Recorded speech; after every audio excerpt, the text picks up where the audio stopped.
What is up, homie? Look, there's a trap waiting for almost every active duty, guard, or reservist when they get out of the military. And the worst part is that it doesn't look like a trap for most. It looks responsible, it looks normal, it looks like getting a safe job, going back to school, becoming a contractor, or taking whatever path someone tries convincing you is realistic and then waiting until retirement to begin living your life, or staying in for another contract because you're not really sure what else you would do if you got out. Even though you already know what the military holds and what your future would look like if you were there, and you know that's not for you. But what if I told you that not finding out is actually what will keep you stuck? Because if you know that staying in involves a life you do not want, surrounded by people who do not have your best interest in mind, then don't let the fear of the unknown keep you there, because you'll figure it out once you separate. And I'm not saying that staying in the military or going back to school is evil, because of course they're not, and those things can be very useful and do have their time and purpose.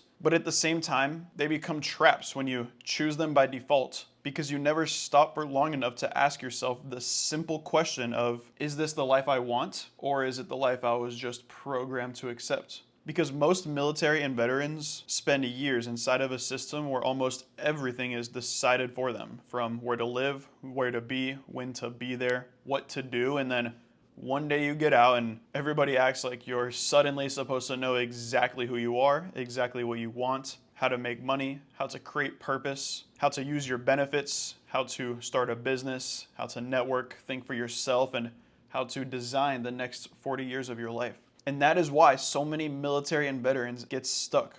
Not because they're lazy or incapable or weak, but because the second they leave one system, they go into another. Except this time, they're stuck listening to people who have never been in charge of anything more dangerous than a PowerPoint presentation, and who you'd never trust to have your back in a combat zone. They trade one uniform for another. Instead of a commander, it's your boss. Instead of a duty station, it's a cubicle or a zip code. Instead of waiting for orders, you're waiting for paid time off to get approved. Instead of counting down the days until you separate, you're counting down the days until the weekend, when time is the one thing you'll never get back. And the most dangerous part is that everyone around you will call that success. Hey, you got a good job. Hey, you're using your GI Bill. You got some benefits. You know, you're being responsible. You're doing what you're supposed to do. But what if what you are supposed to do is not the same thing as what you were born to build? You know, what the inner child in you used to love doing? What if the real trap isn't the military, but instead is believing that the only options after the military are the ones that the system hands you? And that is the civilian trap. Not just working a job, but trading one identity you did not fully choose for another you did not fully choose. It's leaving the military and then building your entire life around safety, approval, comfort, and whatever path makes your family, your old coworkers, your friends, or society feel like you're doing something respectable. But what would you do if there was nobody around to see it? If there was no approval, no social media?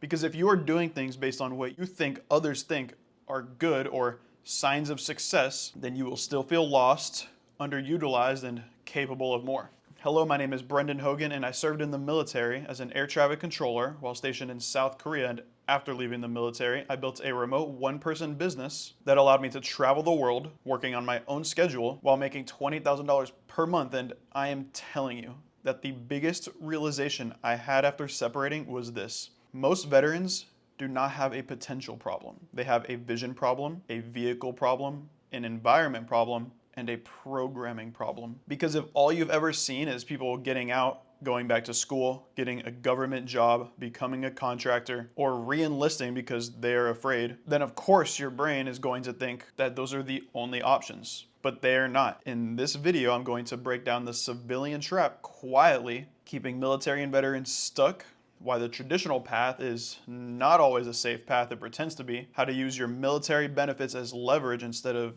discounts, and what you actually need to start doing if you want the ability to live and work from anywhere in the world while creating purpose and building a life that actually belongs to you. Not a life your recruiter chose, not one your supervisor chose, not your parents, not one your scared friends approve of, but your own life. Starting with the fact that the trap doesn't even always feel like a trap in the first place.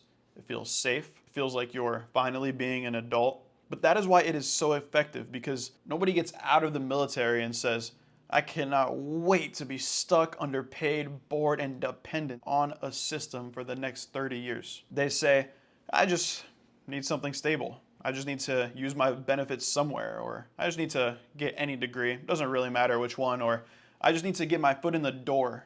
I'll just take this job for now. And sometimes that is the case. Sometimes you do need stability.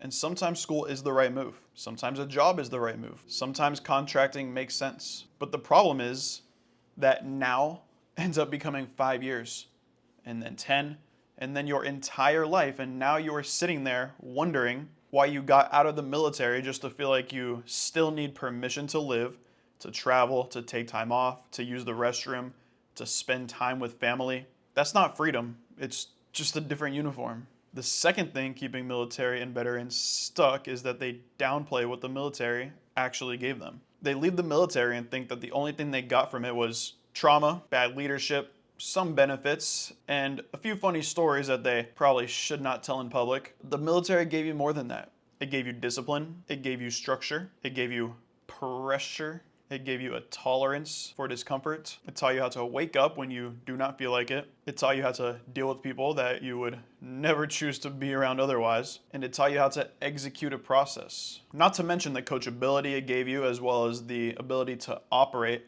inside of a team while doing boring things without needing everything to be fun.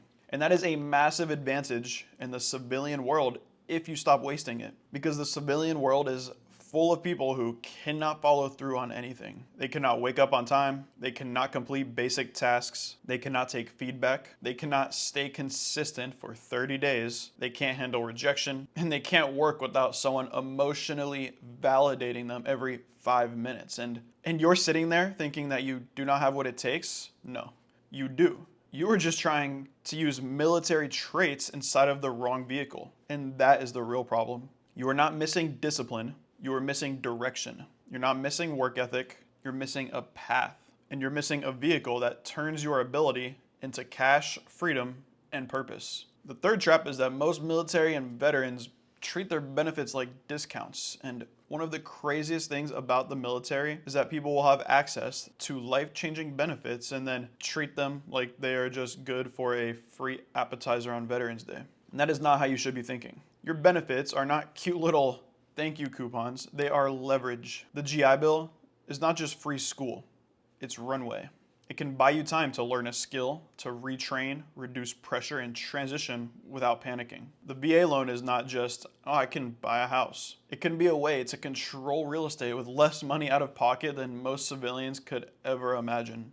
SkillBridge, if you are still active duty and eligible, is not just some internship. It can be a bridge into a new industry before you even take off the uniform. Your clearance, if you have one, is not just a random line on your resume. It can open doors that normal civilians cannot walk through, along with your healthcare, your TSP, transition programs, education benefits, your network, your veteran status. All of these things can either become assets or they can become background noise. And most people make them background noise. They do not plan, they do not research, they do not ask questions. They wait until they are 90 days from separation and start acting surprised that life outside of the military requires a plan. And that is retarded. You should be asking these questions while you still have the paycheck, the structure, the housing, the healthcare, and the safety net. And if you are already out, that does not mean it's too late. It just means you need to start auditing what resources you still have access to. Now, I want to be very clear here because this is where a lot of people online start saying stupid shit. The government is not just handing out every veteran a free business. That is not how this works. There is no magical, I serve, so give me a company button. But there are real resources that most military members and veterans never even look into. The SBA has veteran business resources. Boots to Business is part of the Transition Assistance Program. And Boots to Business Reboot is available for veterans in the community. Veterans Business Outreach Centers can help with business plans, concept assessments, mentorship, workshops, and training. SBA Lender Match can connect you with participating lenders. SBA loan programs may be options depending on the business, credit, repayment ability, and what you are trying to fund. If you start a veteran-owned business, VetCert can matter for federal contracting. If you have a service-connected disability and an employment barrier, the VA's VR&E self-employment track may help with business plan development, business concept analysis, training and operations, marketing, finances, and guidance on resources. But again, listen carefully. This does not mean go chase free money. SBA says it does not provide grants for starting or expanding a normal business. So if some random person on the internet tells you veterans can get free startup grants, be careful. There are grants for things like scientific research, exporting, manufacturing, nonprofits, resource partners, and organizations that support entrepreneurship. But for a normal service business, a normal coaching business, or a local business, even an online business, then you should think in terms of training, counseling, loans, contracting, opportunities, benefits, and leverage, not fantasy. And honestly, it's better that way, because the point is not to sit around waiting for someone to save you. The point is to become the kind of person who knows how to find resources, build skills, create value, and use every advantage available. And if you want to speedrun this journey and get a walkthrough of all of this in detail, feel free to just schedule a call with me using the link down below this video. The fourth trap is the realest, and it's approval. And this is the part that people do not want to hear, because a lot of military and veterans are not stuck because they do not know what to do. They are stuck because they are still addicted to approval. Approval from leadership, from family, from old friends, from people who do not have the life they want. And that may sound harsh, but think about it. How many people stay in the military because they are scared of what people will think if they leave? How many people go to school because it sounds responsible? How many people take jobs they do not want because their parents understand that path? How many people avoid starting a business, avoid posting online, learning sales, moving cities, or taking a risk because they do not want to look stupid? That is approval, and approval is a drug. At first, it feels good. People clap for you, say they're proud of you. People say you're doing the right thing, but eventually that feeling gets old, and now you need another hit, another promotion, another title, another person telling you that you are respectable, another sign that you are not disappointing everyone, when in reality, every single one of those people will forget you exist minutes later and go back to their own complex lives. And if your life is built around approval, you will almost always choose the path that other people understand, not the path that actually fulfills you and sets you free. And I had to learn that the hard way. I used to care way too much about what people thought, making people like me. I would be loud, obnoxious, making jokes, trying to be funny. I would be the guy that I thought people wanted to be around. And some of that came from good intentions, but a lot of it came from insecurity. Then in 2023, one of my closest friends got sent to jail, and before that, he had people around him all of the time wanting to hang out, spend time, drink, party. People who acted like they were close, and once he got arrested, a lot of those same people disappeared. They weren't around during the case, not during the trial, not visiting, not writing letters, not putting money on his books, not shit. And that made me think and realize how many relationships are actually just convenience pretending to be loyalty. And if somebody would not visit you in jail, support you on your mission, inspire you, motivate you, humble you, make you better, or at least genuinely care about where your life is going and want the best for you, then you need to seriously ask yourself why they have any influence over the way you live, because a lot of people are letting temporary approval from weak relationships decide permanent direction in their life, and that is the definition of crazy, right after my name. The fifth trap is looking for a job before building a mission, and I get why people would do this. The question is not what job should I get, because if you ask that, then you're already thinking too small. The better question is, what kind of life am I trying to build, and what vehicle actually gets me there? Because if you want location freedom, why would you build your life around a job that locks you into one place? If you want time freedom, why would you build your life around a schedule that someone else controls? If you want financial freedom, why would you choose a path where your income is capped and from day one there will always be a ceiling? If you want purpose, why would you choose something that sounds familiar, easy, and attainable? This is why skills are important, because they pay the motherfucking bills. High income skills give you options. For me, that skill was remote high ticket sales. It gave me a way to make money from a laptop without needing to build some massive company, without needing a degree, without needing to become a tech genius, and without needing to gamble on some random side hustle. I could just plug into businesses where the offer, the leads, the infrastructure, and the money already existed and was exchanging hands. And then that skill traveled with me from Thailand, Colombia, Dubai, South Korea, Bali, Serbia. And I'm not saying everyone has to do sales. What I'm saying is that you need a skill that gives you leverage. Sales, marketing, content, copywriting, AI systems, cyber, real estate, business development, something. You just need a vehicle that can turn your discipline into freedom, because discipline without direction just makes you an obedient employee. So here is the simple framework. First, define the life you actually want. Not what sounds responsible, not what your parents understand, not what your supervisor did, not what the guy in your shop did when he separated, but what do you actually want? Where do you want to live? How do you want your day to look? How much money do you need? What kind of work do you want to do? Who do you want to be around, or who do you want to be around you? And what would make you happy if no one can see it online or on social media? The second is setting a goal. Use SMART goals if you need. Specific, measurable, achievable, relevant, and time-bounded. Not, I want to make more money, but instead, I want to build a remote income that gets me to earning $5,000 per month while working part-time within 12 months, closing on a lead generation offer. Not I want freedom, but instead I want to be able to work from my laptop, control my schedule, and live outside my hometown by this date and time. Third is focus on the inputs, because you cannot control every outcome. You cannot control every job offer. You cannot control every sales call. You cannot control every application or every video view, but what you can control are the reps, the hours studied, the applications sent, the role plays done, the calls taken, the workouts completed, the messages sent, the business plan written and acted on, the benefits researched, the mentors contacted, the content published. That is how you stop being emotional and start becoming dangerous. Fourth is detach from the outcome and place your attachment on the process, because most people quit simply because they attach too much emotion to every individual little result. One rejection and they think it's not for them.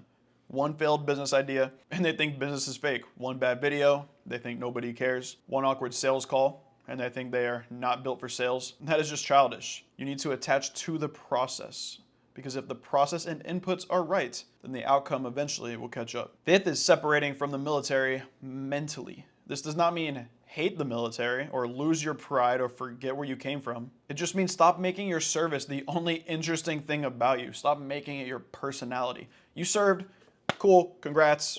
Now what? Nobody fucking cares anymore.